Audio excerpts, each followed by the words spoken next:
শুধু আমরা আশাবাদী নই, অঞ্চলের জনগণ যারা মেহনতি লোক এবং যারা দেশকে ভালোবাসেন, ভারত মাকে ভালোবাসেন, প্রত্যেকেই আমরা আশাবাদী শুভেন্দুদা এই ভবানীপুর কেন্দ্রে বিপুল ভোটে বিজয়ী হবে। আর আজকে দেওয়াল লিখন মানে আগামীকাল মানে এরপরে কি কি মিছিল মিটিং কি কি করা আছে? গতকাল যখনই নাম ঘোষণা হয়েছে কর্মীদের মধ্যে বিপুল উদ্দীপনা, বিপুল উৎসাহ, ঢাক ঢোল কাঁসর ঘণ্টা নিয়ে আমরা যেরকম বিজেপির কার্যকর্তারা ছিলাম, অঞ্চলের জনগণ আমাদের সঙ্গে বেরিয়ে পড়েছিল।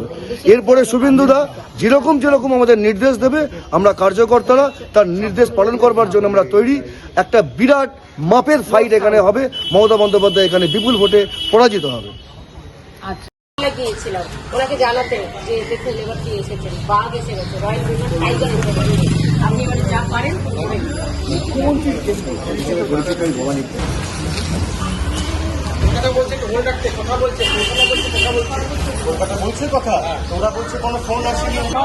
শুভেন্দু অধিকারী ছিল জননেতা, শুভেন্দু অধিকারী ছিল